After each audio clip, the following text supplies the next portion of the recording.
Om Shri Gurubhyo Namaha Harihi Om. Om Sahana Bhavatu Sahanau Bhunaktu Sahaviryam Karavavahe Tejasvinavadhetamastu ma Vidvishavahe. Om Shanti Shanti Shanti.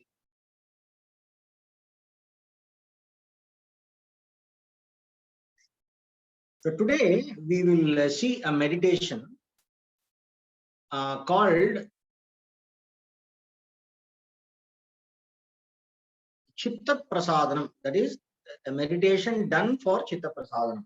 Prasadanam na pleased state, or a satisfied or a happy, or a happy state of mind, a happy state of mind or a pleased state of mind.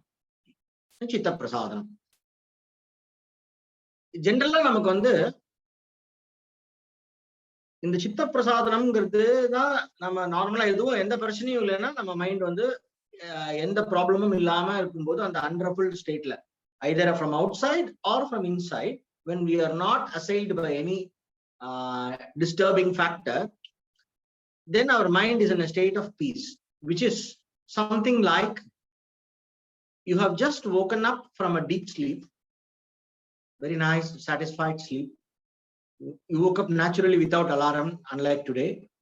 You woke up without an alarm, and then you feel nice.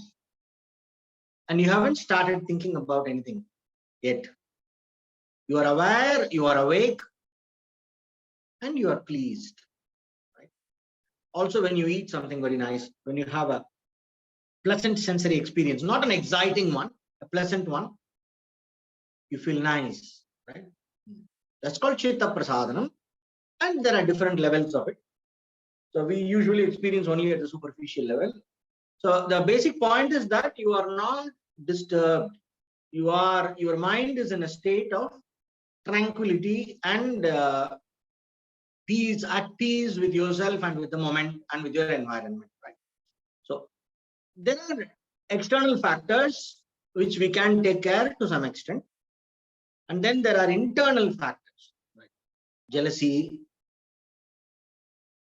disgust, hatred. This, you know, the right, when we hear it, hatred,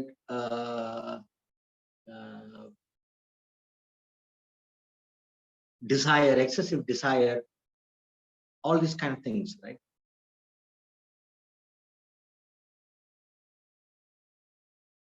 Fear, insecurity, all these different emotions. So how to make sure these emotions are neutralized? So that is what this meditation is about. So Patanjali has a sutra for this. Patanjali Yoga Sutra, there is a sutra. Maitri Karuna Mudita Upekshanam Sukha Dukkha Punya Apunya Vishayanam Bhavanartha Chitta Prasadanam. That is the sutra. Right? So we are going to see this sutra and how to apply it practically. Maitri, friendship. Karuna, compassion or kindness. Mudita, abhina, gladness. You know, when oh, some nice thing is happening, you feel, oh, you know, you feel a gladness that something is there, you know, you feel glad for something. Upekshana, indifference, like, you know, munji tripin bordu, upeksha. That is, you don't want, you just turn your attention away from that. You be indifferent to it. You don't let yourself be ruffled by it. Right? Indifference. For what this friendship, kindness, gladness and indifference. Sukha, dukkha, punya, apunya vishayanam. Sukha vishaya abhina. Here especially meaning when somebody is enjoying, especially something that you like to enjoy very much. Aditatta ambujata patela kind of thing. So somebody is having something that you would like to have, that you would definitely enjoy. So they are having a sukha. I hear that many people get jealousy in a situation like this. So Patanjali says, cultivate the attitude of friendship. So where is the meditation part? How to cultivate bhavanartha. No, that is what is meditation. That's what we are going to learn today. How to do that bhavanartha, right? So when somebody is having fun or enjoying, or he is having a pleasant experience that you would like to experience, somebody is happy, cultivate the attitude of friendship towards them or towards that group of people. Karuna, somebody is suffering, somebody is having a problem or suffering, cultivate the attitude of kindness towards them. Somebody or something, anything, right? It's universal, even animals, people. Sukha, dukkha, happiness and suffering, enjoyment and suffering. When somebody is enjoying, cultivate friendship. When you see somebody suffering, cultivate kindness. Punya, when somebody is doing a virtuous deed or some nice thing is happening, a virtuous thing, punya means something that is of virtue that will earn punya for you. Somebody is doing a lot of charity and some dharma karyam is happening. So these kind of things are virtuous actions. Punya. Mudita. Mudita means gladness. Habituate yourself with the emotion of gladness that this is happening. Right? Apunya Vishaya. Apunya Vishaya means that which is of a negative virtuous nature, something that is adharma, something that is not to be done. Anyayam mandrane abdingirom, yeah, that is apunya vishaya. Apunya vishaya is we cannot escape that. For example, some innocent person, we heard about some sadhus who were lynched in Pahalgam or something. I read a news sometime back, a few years back. So there was absolutely no justice for them. Police did not do anything. All the people were hitting the sadhus in front of the police. Police did nothing. That happens a lot. One doctor was thrashed in Chennai by some bus drivers and conductors. These kind of things, like absolute, total adharma. There is no justification for it. It is not supposed to happen. When you see that, you feel completely disturbed and restless. Now, this is apunya vishaya. Like you can't digest that this is happening. That is apunya vishaya. But life is full of that. World is full of that. Thanks to Kali Yuga. So when you encounter a apunya vishaya, that is a dharma or a disgusting thing, a non-virtuous, anti-virtuous thing, cultivate indifference. You may say,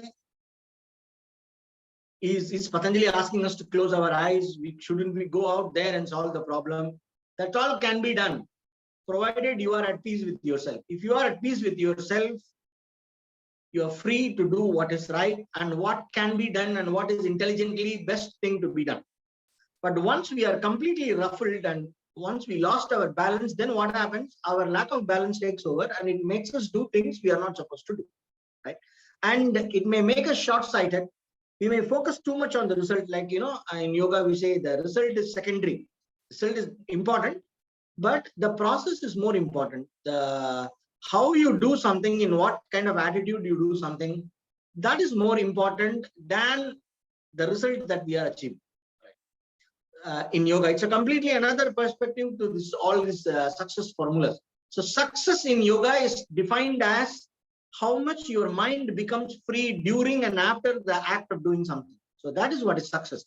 Becoming free in the sense, becoming more calm, more balanced, and becoming more mature, and becoming more detached, and becoming more realistic. These are all signs of growth and success according to yoga. Right?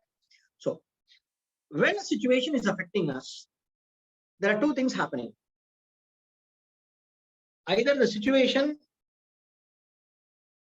is being pushed by some causes outside, either both, two things are happening. One, the situation is being pushed by causes outside.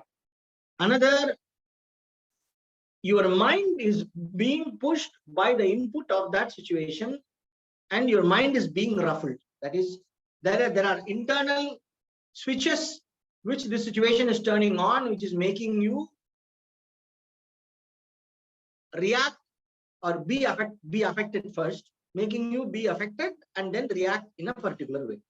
The situation happens, it pushes a trigger and then makes you feel and react in a particular way, right? So these two ends of the equation. But in meditation, what are we doing? The purpose of yoga in meditation, the focus is always on the individual. As an individual, we are learning to develop complete control or mastery over our inner organ, antakarana, mind. So the entire process of yoga is dharma of the mind. So whether you may solve a problem, not solve a problem, that comes secondary. External situation could be changed. Sometimes it could not be changed. When I say apunya vishaya, that is non-virtuous thing, an adharmic action happening outside, there is a limit to which what you can do, right? There is a limit to what you can do. And also you have to see whether you are in the right position to do, are you the right person to do. If I see a theft happening, I should call the police. I cannot become the police, then I may end up getting hurt. If I end up getting hurt, that is also okay now. When there is absolute lawlessness and you have to protect some innocent person and you are having to some extent some kind of capacity, then you do it. But even then, there is a state of mind that gets affected. You remember that moment and then you get affected. How can this happen? How can this happen? That disturbs you for a long time. So this is what we are dealing with in yoga, the subjective side of the situation. And the subjective side of a situation where you are affected negatively, we are learning to neutralize that so that we maintain what is called as an unruffled state of mind. Only when you have that unruffled, calm, and balanced state of mind called chitta prasadanam, or when you come back to it very fast, only then our mind and our buddhi, our thinking faculty is available for sublime things, for higher things, and for the goal of yoga, which is enlightenment. So for that purpose, it is very important for your own good, for my own good, for our own good, it is very important to maintain chitta prasadanam, no matter what happens with the world. If we are waiting for us to have a quiet mind, if we are waiting for us to have peace of mind and happiness, only if this and this happens, then it is like I will take bath in the sea only when the waves are stopping. I go to the beach or too many waves, let me wait for the waves to subside and I have to take a samudra snanam. Because the world by design is going to trouble. It is going to trouble all of us. That is by design. There is no, there is no hope.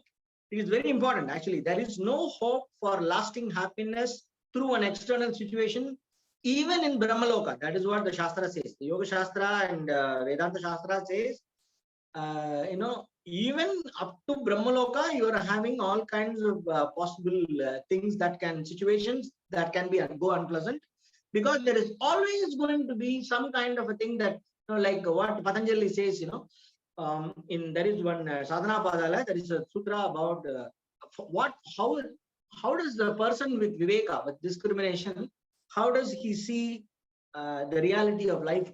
Dukkameva sarvam vivekinaha abdingirar Patanjali. Because parinama tapa samskara dukkair guna vritti virodascha dukkameva sarvam vivekinaha. There is a yoga sutra is there. Sadhana Pada, I think 22nd or 23rd sutra. You can Google it. It's there with all the bhashyam and everything is available. You can read. So this, what he says is, because either that thing is constantly changing, or your mind is constantly changing, or it is associated with the anxiety. It's a nice experience, but it is going to come to an end very soon. Very soon is like, because the experience is very nice, you get absorbed in it. When you get absorbed in it, you lose sense of time, and then suddenly time up, prepaid, your punya is over, and then the nice experience comes to an end. So, thapa, it is all kinds of enjoyments are associated with thapa, anxiety. and it is pain causing because it takes a lot of effort. Everybody likes a free ride, but it takes a lot of effort for you to arrive at that experience. If you are getting a free ride, it means you already paid for it some other time, or you're going to pay for it later. So there is no free ride.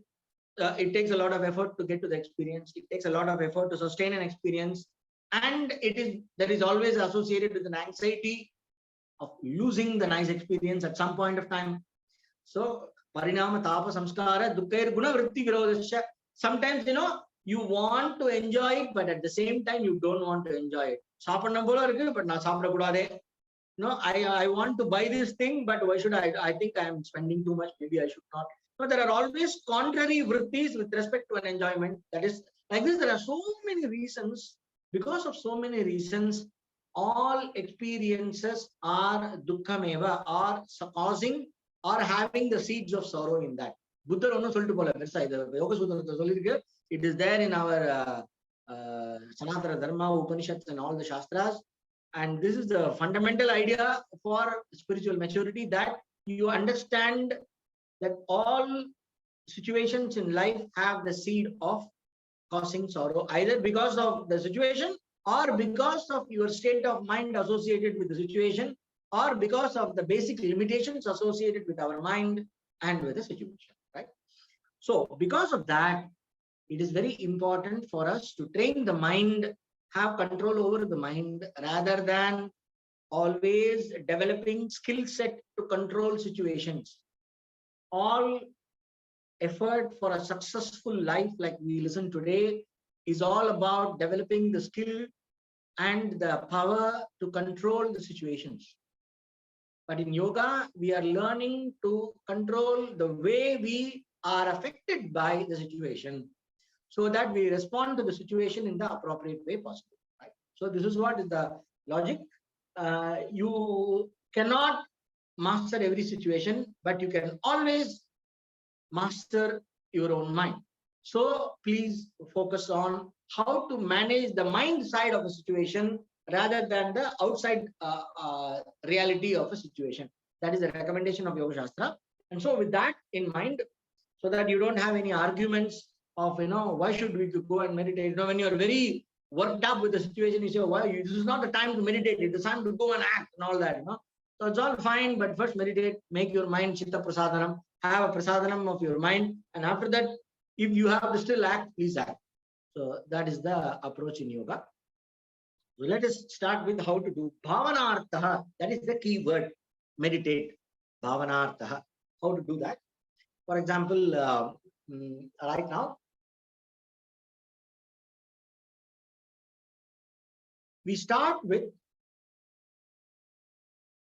something very familiar with our body. We start with bhavanartha means we are changing the back end of how we are affected by a situation, right?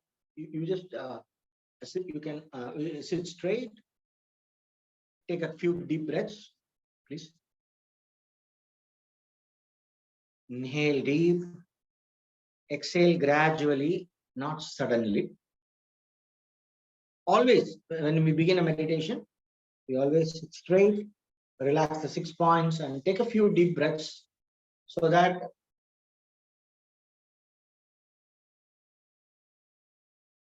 body comes to a state of cooperation for meditation.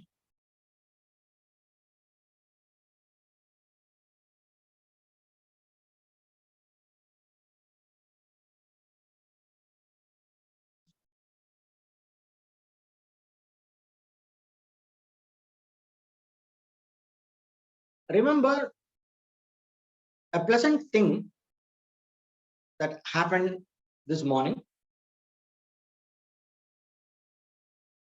Just relive the situation. Remember yourself in that situation. Either that happened this morning or yesterday or some other time. That can be recollected very easily in the mind. Remember a pleasant situation. When you remember that,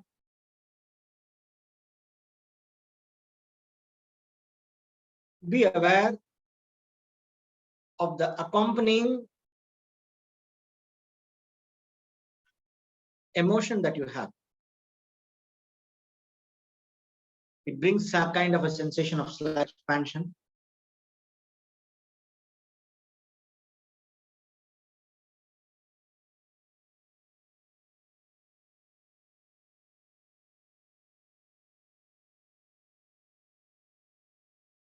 So there is a situation in your memory. When you leave that situation, be aware of the sensation.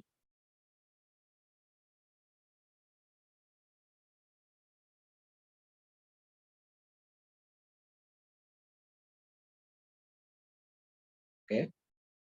Now become aware of your body. Take a breath. Now remember an unpleasant situation. Something that disturbed you.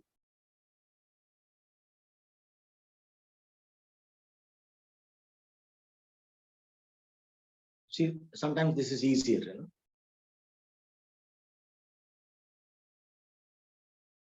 And again, see how you are affected by that. When you bring that unpleasant situation in your memory, when you relive that, you see what kind of sensations you feel.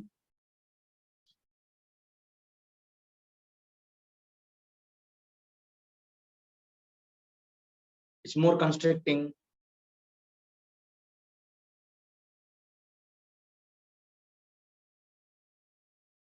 There is a little more rush. Very subtle. The moment you bring that in your mind, you can feel all kinds of different sensations as a response to that. Watch all that.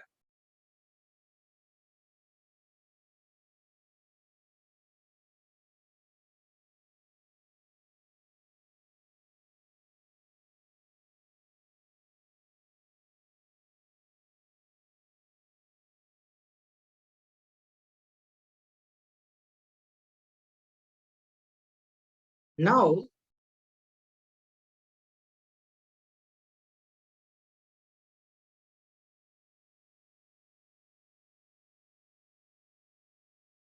visualize yourself responding to that situation according to this principle that we discussed.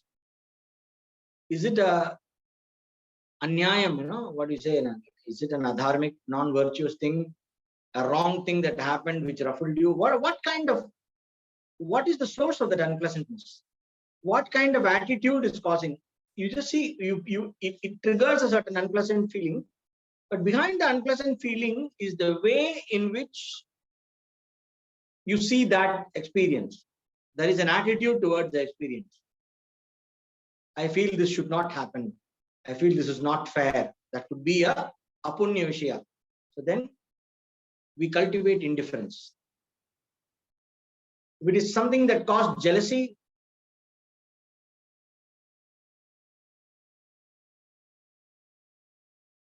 then we cultivate the attitude of friendliness, a closeness, a friendliness towards the person who is getting that which caused jealousy. I don't know what comes to your mind. Generally, injustice and all these things comes. So I am asking you to invoke the positive attitude, corresponding positive attitude. If it is something that is not supposed to have happened, a dharmic thing that is very annoying for you, cultivate indifference because the situation is over and you cannot do these things happen. And it is more important that you are not affected by it first. We will deal with the situation later, but first you see that you are affected and you can correct it. So cultivate indifference towards that. How to cultivate indifference? You see that, okay, this kind of things, it's part of life. You see that in the big picture, part of the big picture. A kind of an I don't care attitude. See how you can cultivate see how you can think about it in a way that you get an I don't care attitude towards that.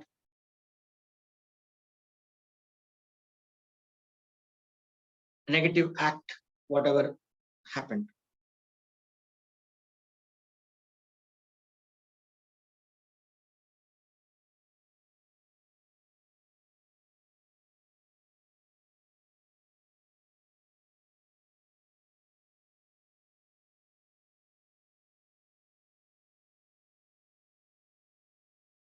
You can also bring in kindness. Let us say that unpleasant thing happened because somebody did something they are not supposed to do.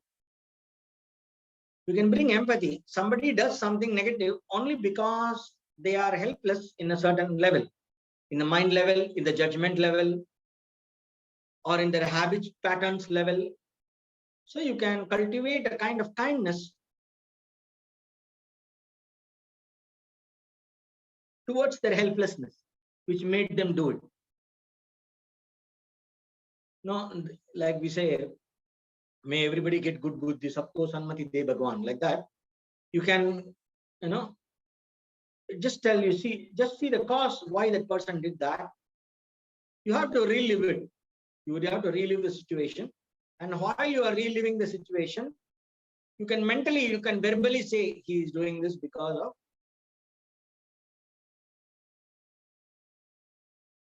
this reason. Because of a certain cause, this happened.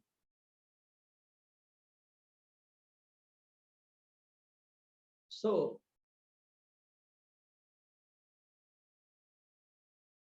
poor guy, he lost his mind. So let him be blessed with a. Now, when you say that poor guy, he lost his mind, you have a kind of a compassion for his helplessness with respect to being adharmic. A thief is stealing something because his mind is so corrupted that he doesn't see a problem in stealing, because that is exactly why he's stealing. So we can have it's like a disease. A person completely in adharma is in adharma because of a mental disease. That is exactly why what we call as ignorance, too much of likes and dislikes, and because of that, they are completely lost in that. They are in that problem. I mean, they are doing these kind of nonsensical things. Even if the person is a psychopath, he is a psychopath in this life because of doing nonsensical things in the past life. So you can always have compassion and kindness for their own helplessness with respect to their own mind and their own ego. And you can make a prayer or a wish that let them get a good state of mind, let them get a good attitude, let them improve, let them get the right opportunity to correct themselves. You can pray like that.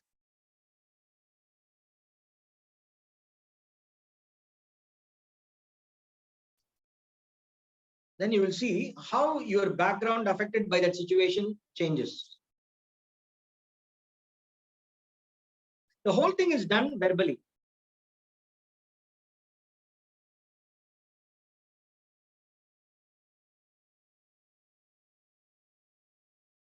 I'll give you a minute. And after that, take a breath and come out, and I will explain further.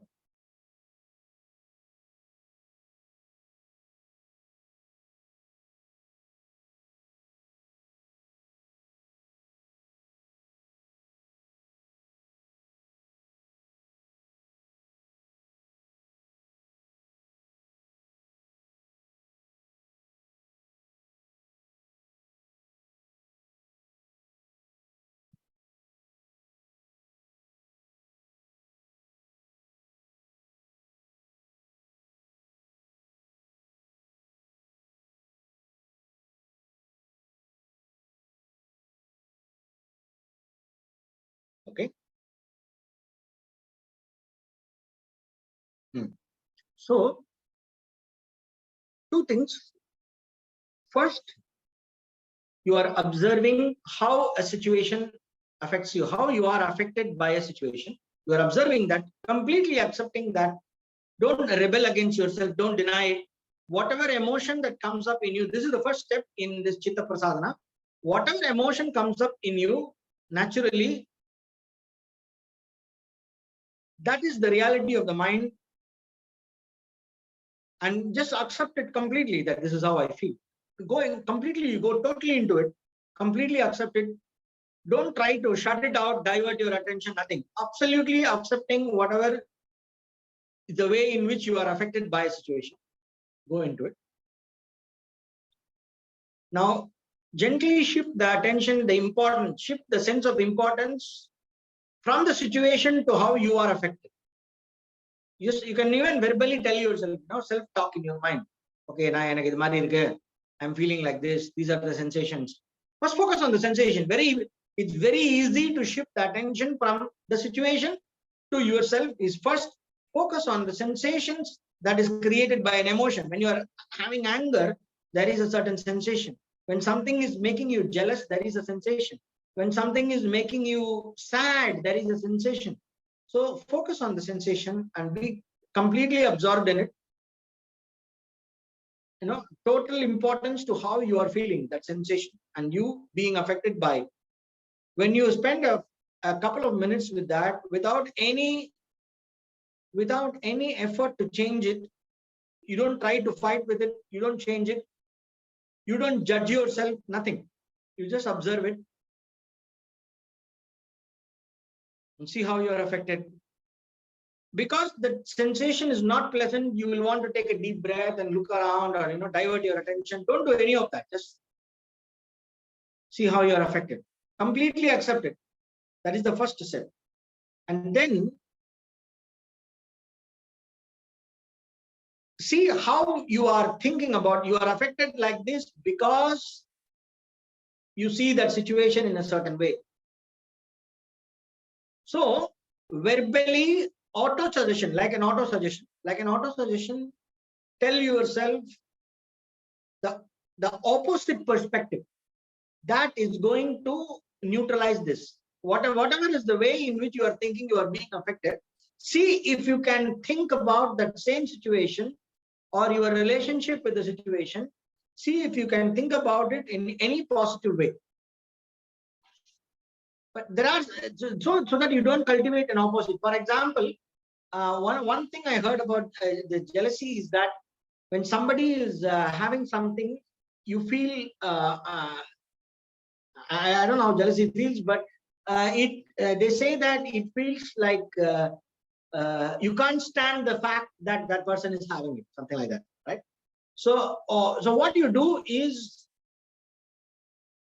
you just tell yourself that he's your best friend or she is your best friend, and see how you can bring all the emotion of being the best friend to that person. See how you can feel friendly to that person. Oh, this guy won a lottery, so now I feel now he's my best friend, and then I'm so happy for him. Verbal auto suggestion. You can just tell yourself all kinds of things associated with creating that attitude of friendliness towards that person. Then let's see what happens to the jealousy, right? Auto suggestion. Just you relive the situation, you verbally live the situation, create a reality, create an alternative reality for that situation of how you are affected, your relationship with the situation. That's what I'm. Create an alternative reality for your relationship with that situation through words. So the more you use words and reprogram yourself, your buddhi will reorient itself, and it will also affect your subconscious mind, right? So you do that for a few minutes until your background turns around. It'll completely turn around. You can feel that yourself. Your background will turn around and you'll start feeling differently about it. Then randomly you remember that. How to know that you have rewired? When you randomly remember that situation again, you will not be affected in the same way. Your response to it either will come down, will be very mild, or it will be totally different. It will be a positive response when you remember, or it will be a non-affecting response when you remember it again, right? So this is how we do it. Recognize, completely accept your most natural emotion and reaction to the situation. Accept it. Feel your basic attitude there, and verbally start reprogramming your attitude by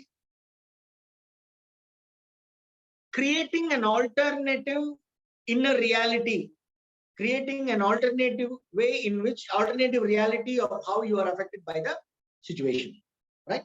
So but through words, you do that, and you spend enough time with that, repeat it, repeat it, repeat it. You will arrive with a kind of an affirmation. When you verbally reprogram your attitude towards the situation, after a few words, mentally, juggling with that, you will arrive at a key point. That key point becomes an affirmation. So when you reorient your mind, you will arrive at a key point. When you are verbally reprogramming yourself, you will arrive at the key point.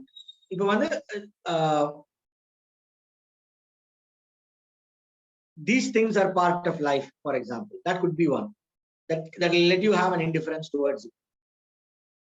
So from that key attitude or the key point, make a phrase, like a meditation phrase, like a mantra. You make a phrase, and just the moment you relate to that phrase, your entire reprogrammed attitude will kick in. So you have to sit and experiment with that with different situations, and you will be able to do that. So that is the second step, and then repeat that key phrase a few times, that affirmation a few times, and see your inner reality changing. Right?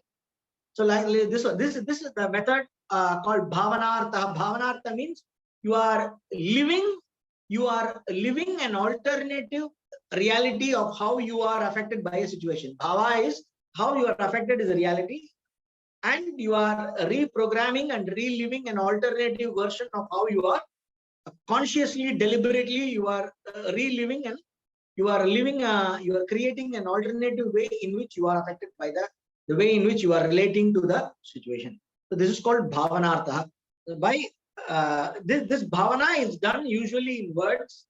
Through the words, it affects your attitude. Through the attitude, it affects your state of emotion and mind. So this is the basic approach for chitta prasadanam. The reason for chitta prasadanam is that you may not be able to correct external situations all the time, but you always have the power to correct the way you are affected by the situation. So first, let's take control of this side of the equation. Then we can see what can be done about the outside equation, right? So it's our peace of mind is the top priority always.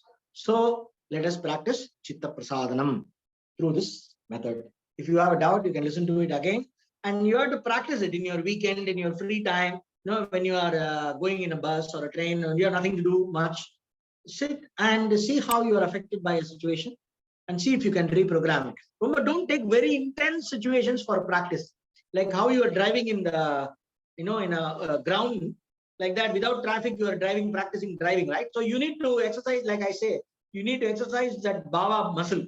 You have to develop the bhava muscle. So for that, you take some kind of a situation which is not too bland. It ends up affecting you in a certain way. Some easy situations that you can reprogram, and small things where you can cultivate a more pleasant attitude. Practice with that, and then suddenly, don't worry. Life has enough situations. Life will get you within a week. It is going to tell you, throw you some kind of situation where you are, your inner peace is so shattered that nobody wants to wish you like that in a weekend. But I'm telling you, because then it becomes I'm not wishing you an unpleasant situation. I'm wishing you a great opportunity for meditation. So life is going to affect us in a negative way sometime or the other within the next 24 hours anyway, whether you like it or not. There are going to be a lot of pleasant moments. There will be probably one or two not so nice. It's enough, in our country, you just have to go out. Somebody, the moment you step out, somebody is spitting, somebody is, going for bathroom on the public. So these things are happening all the time. So it doesn't matter. Somebody is throwing trash in front of their house on the road. So these things are happening anywhere. Just take a walk and you have enough things to meditate upon. So all these are opportunities for us to reprogram our background. So first we welcome this. Oh, the moment you are affected negatively, oh, thank you, I got an opportunity to practice chitta prasad. So then you take off, sit and work with the background attitude. In small things, and then slowly you will be able to invoke this ability that is inside you, that you have developed. You'll be able to invoke this ability in very serious situations that are very intense, and usually people are helpless. You will be all ready to reorient your background and get the mind back to balance, so that you have the power to do what is right in that situation, right? So that's about it. Please let me practice. Let me know.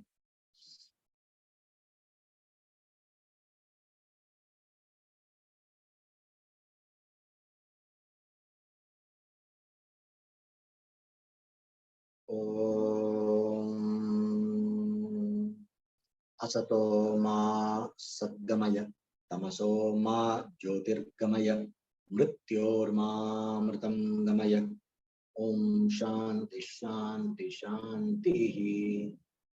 ओम पूर्णमदः पूर्णमिदं पूर्णात् पूर्णमुदच्यते पूर्णस्य पूर्णमादाय पूर्णमेवावशिष्यते।